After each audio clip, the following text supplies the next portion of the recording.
ওম শান্তি। সবাইকে নমস্কার জানাই। আজ 6ই মার্চ 2026 সাল। আজকের দিনে দাঁড়িয়ে দেখুন এই পাপের দুনিয়া কতটা পাপে পরিপূর্ণ হয়ে গেছে। বলতে গেলে আমরা আগুনের মধ্যে বসে আছি, কখন যেন পুড়ে শেষ হয়ে যাব। আর এই আগুন থেকে মুক্তির পথ কি, সেটা কি আমাদের জানা আছে? পাপের দুনিয়া কিন্তু শেষের পথে, আর রাজযোগই হলো মুক্তির পথ। রাজযোগ যারা করছে, যারা প্রজাপিতা ব্রহ্মাকুমারী ঈশ্বরীয় বিশ্ববিদ্যালয়ে যুক্ত রয়েছে, তারা এই রকম দিনের কথা আগে থেকেই জানে, তাই তারা মানসিকভাবে প্রস্তুত। হয়তো একটু ভয় হচ্ছে, কিন্তু তারা জানে আগে থেকে যখন আমরা কিছু জেনে যাই, তখন আমাদের মানসিকতা অনেক স্থায়ী হয়, দৃঢ় হয়। তো আর কি আছে বা রাজযোগ কিভাবে আমাদের মুক্তির পথ দেখাচ্ছে, চলুন আজকে আমরা জানি। পাপের দুনিয়া শেষের পথে। আধ্যাত্মিক বা স্পিরিচুয়াল দৃষ্টিভঙ্গিতে আপনি দেখবেন বলা হচ্ছে পৃথিবী একটি চক্রাকারে নাটক, অর্থাৎ ওয়ার্ল্ড সাইকেল চলছে। এই চক্রের 4টি যুগ আছে: সত্য, ত্রেতা, দাপর, কলি। কলিযুগের শেষ সময়ে মানুষ পুরো তম প্রধান, অর্থাৎ কালো দুনিয়া, বিকার, দুঃখ, অশান্তিতে ভরে গেছে। এই সময়টিকে বলা হয় পাপের দুনিয়া। আর এই পাপের দুনিয়াতে সবাই আমরা পাপ পুরিতে পাপী হয়ে আছি। তাহলে আমরা কি কখনো পবিত্র হব না? তাই স্বয়ং ঈশ্বর পরমাত্মা তিনি এসে আমাদেরকে জাগ্রত করছেন এবং রাজযোগ শিখিয়ে আমাদের পুরনো দুনিয়ার সমাপ্তি করে নতুন পবিত্র দুনিয়ায় আমাদেরকে নিয়ে যাচ্ছেন। তাহলে একদিকে যেমন পাপের দুনিয়া শেষ হচ্ছে, তেমনি অন্যদিকে এক নতুন পবিত্র দুনিয়ার সূচনা হচ্ছে। নৈতিকতার দিক থেকে আপনি যদি একটু বিচার করেন, পাপের দুনিয়া বলতে কাকে বোঝায়? লোভ, মোহ, ক্রোধ, অহংকার, কাম, হিংসা, এগুলো সব মিললেই আমাদের নৈতিক অধঃপতন শুরু হয়। তাই এই বিকারগুলো যত বেশি থাকে, যেখানে সেই সভ্যতা, সেই স্থান বা সেই সমাজকে আমরা বলবো নৈতিক পতন হচ্ছে। এই পরিস্থিতিতে মানুষকে আবার সত্য, পবিত্রতা, মানবিকতার পথে ফিরিয়ে আনতে ভগবান কিন্তু আহ্বান করছেন। আর সেই আহ্বানের পথই হলো রাজযোগ। এটা এমন এক যোগা পদ্ধতি যার সাহায্যে আমাদের নৈতিকতার উন্নতি হয়। মনোবিজ্ঞান কি বলছে?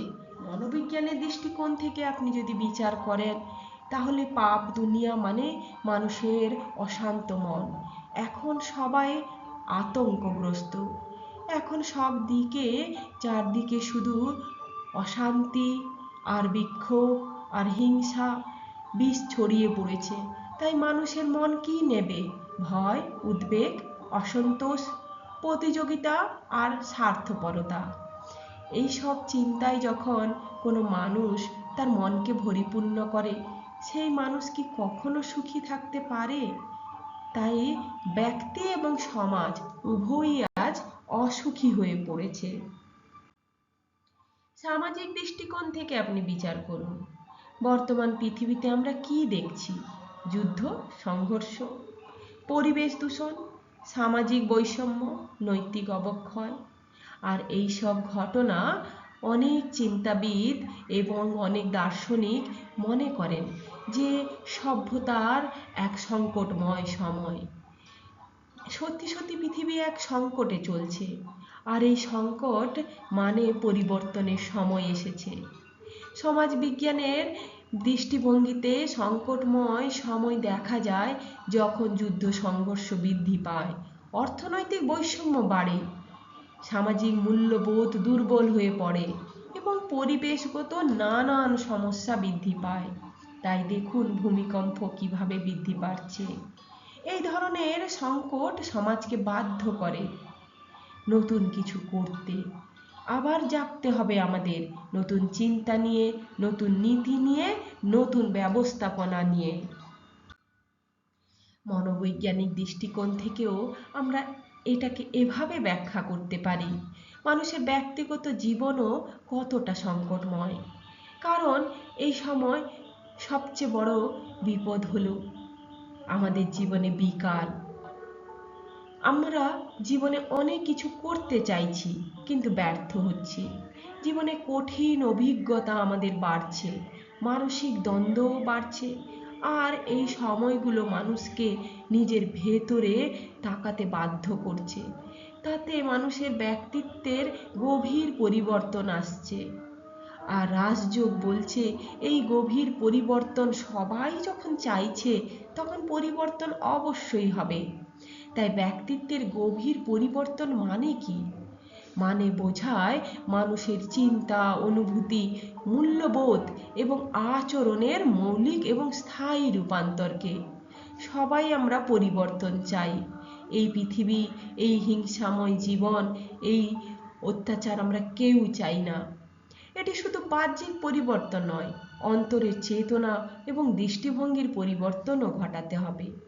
তাই মনোবিজ্ঞানে ব্যক্তিত্বের পরিবর্তন ঘটলে মানুষের চিন্তার ধরন বদলে যায়, আবেগ তার নিয়ন্ত্রিত হয়, আচরণও পরিবর্তিত হয় এবং সেটা দীর্ঘমেয়াদী পরিবর্তন ঘটে। তাই এই পরিবর্তন সাধারণত আমাদের জীবনের উপরে প্রভাব ফেলে। আমাদের গভীর অভিজ্ঞতার সঞ্চয় হয়, শিক্ষা এবং সচেতনতার মাধ্যমে আমাদের আত্মবিশ্লেষণ ঘটে, আর তার দ্বারা আমরা পবিত্র হই। এই যুদ্ধকালীন পরিস্থিতি কোনটা আবশ্যক? আপনি ওই খবরটা খুলে এই পাশে দেওয়া ছবিগুলির মতো তাকিয়ে থাকবেন আর ভেতরে আতঙ্ক সৃষ্টি করবেন, নাকি আমাদের মতো রাজযোগ শিখে নিজের রাজধর্ম সেটাতে স্থির হবেন? তাই বলা হচ্ছে এই সময় আবশ্যক জাতীয় ঐক্য, ন্যাশনাল ইউনিটি, যেটা তো নেই। তাই আমরা যারা পবিত্র আত্মারা, আমরা এক হয়ে প্রার্থনা করছি, এক হয়ে যোগ সাধনা করছি যে এখন জাতীয় ঐক্য ও সংহতি দরকার। তাতে আমাদের জনগণ, সরকার, সেনাবাহিনী সবাই একসাথে সংকটের মোকাবিলা করতে পারবে। শক্তিশালী নেতৃত্বের দরকার, স্ট্রং লিডারশিপ। সংকটময় সময়ে মানুষ বিভ্রান্ত হয়। নেতৃত্ব এমন এক লিডারশিপ বা এমন এক ক্ষমতা যা দূরদর্শিতার সাথে সব মানুষকে সাহস ও আস্থা দেয়। এবং শৃঙ্খলা, দায়িত্ববোধও প্রয়োজন। তাই একটা রাষ্ট্রের নাগরিক হিসাবে যুদ্ধের সময় আমাদের কি দায়িত্ব? শৃঙ্খলা রক্ষা।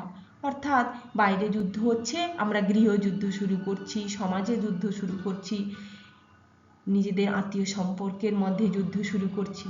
এটা কিন্তু এখন আবশ্যক নয়। এখন দায়িত্বশীল নাগরিক হিসাবে এটা দরকার, আমার গৃহ শান্তি থাকবে, আমার কর্মক্ষেত্র, আমার সমাজ, আমার পাড়া, আমার সম্পর্কগুলো সব সময় শান্ত থাকবে, শৃঙ্খলায় থাকবে। এই দায়িত্ববোধ নিয়ে আমাদের মানসিকভাবে প্রস্তুত হয়ে রাষ্ট্রের স্থিতিশীলতা বজায় রাখতে হবে।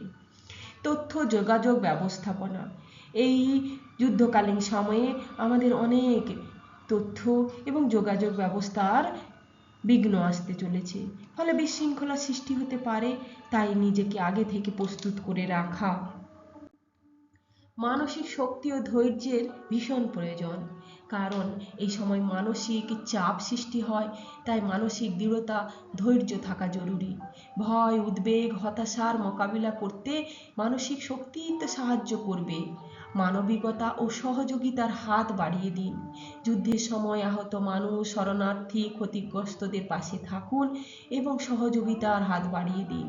আর আধ্যাত্মিক শক্তি, এখন আমরা গিয়ে যুদ্ধকালীন জায়গায় গিয়ে হয়তো কিছু করতে পারবো না, কিন্তু আত্মা আরেক আত্মার কাছে শক্তি প্রেরণ করতে পারে, তাকে শান্তির বার্তা দিতে পারে।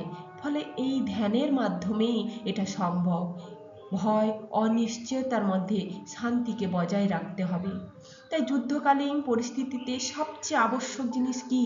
ঐক্য, নেতৃত্ব, শৃঙ্খলা, সঠিক তথ্য, মানসিক দৃঢ়তা, মানবিক সহযোগিতা আর আধ্যাত্মিক শক্তি। রাজযোগী মুক্তির পথ। রাজযোগী আমাদেরকে এই সব আবেগ থেকে মুক্ত করে, কারণ রাজযোগ হলো অন্তরের চেতনার জাগরণ।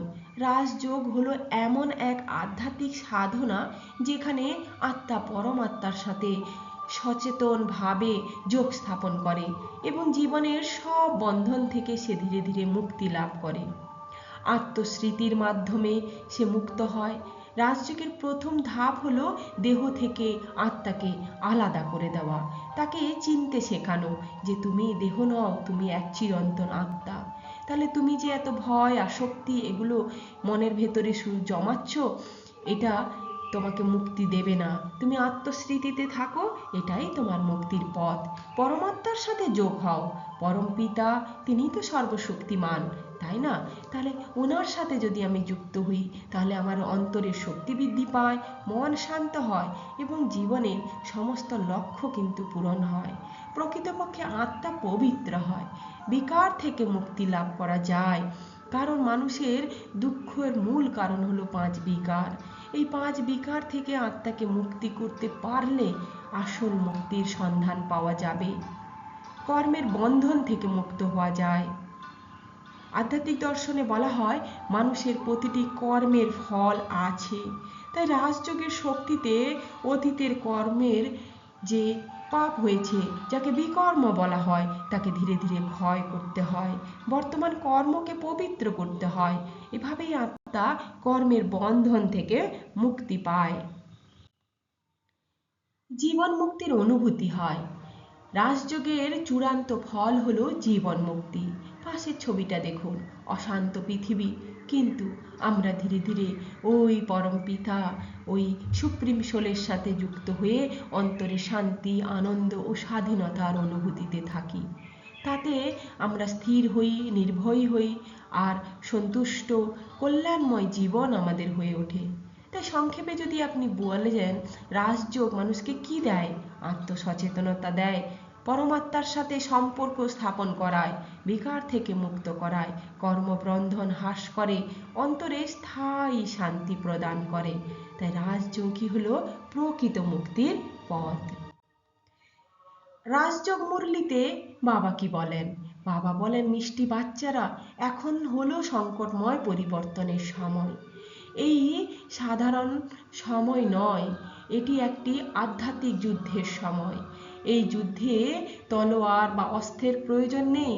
এই যুদ্ধের প্রয়োজন যোগের শক্তি, পবিত্রতার শক্তি। তার জন্য কি করতে হবে? ফেথ অ্যান্ড ডিটারমিনেশন, দৃঢ় নিশ্চয়, ঈশ্বরের প্রতি, বাবার প্রতি, নিজের প্রতি নিশ্চয় বুদ্ধি হয়ে বসা। যুদ্ধের সময় সৈনিকদের বড় শক্তি হলো নিশ্চয়, নিশ্চয়ের ফাউন্ডেশন। আমাদের বাবা পতিত পাবন, তিনি আমাদের পাপের দুনিয়া থেকে পুণ্যের দুনিয়াতে নিয়ে যেতে এসেছেন। তাহলে ভয় কিসের? স্মরণ এবং যোগের শক্তি। আধ্যাত্মিক যুদ্ধের সময় অস্ত্রই হলো রাজযোগ। বাবা বলেন, মামে কাম স্মরণ করো। আত্মা ঈশ্বরকে স্মরণ করবে, পরমাত্মাকে স্মরণ করবে, তাতে তার মন শক্তিশালী হবে আর মায়াগুলো দুর্বল হয়ে যাবে, পবিত্র হবে আত্মা। তাই যুদ্ধের মূল লক্ষ্য হলো পবিত্র হওয়া। বাবা বলেন, কাম বিকারী মানুষের সবচেয়ে বড় শত্রু। তাই এই আত্মা পবিত্র হতে গেলে তবেই তাকে বিজয়ী হবে। সাহস এবং ধৈর্য। মায়া মাঝে মাঝে সামনে এসে দাঁড়ায়, কখনো সন্দেহ রূপে, কখনো আলস্য রূপে, কখনো দুঃখ রূপে, আমাদের পরীক্ষা নেয়। কিন্তু আত্মা যদি সাহসী হয়, ধৈর্যবান হয়, তাহলে সে সব মায়াকে জয় করে।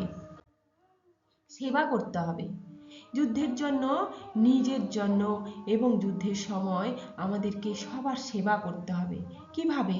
কল্যাণকারী আত্মা হিসাবে আমাদের মানুষের পাশে শক্তি হয়ে দাঁড়াতে হবে, আধ্যাত্মিক স্মৃতি জাগরণ করতে হবে, বলতে হবে যে এই সময় কিন্তু এক পরিবর্তনের সময়। তাই সাক্ষী ভাব হয়ে অনেক সময় আবার দেখা।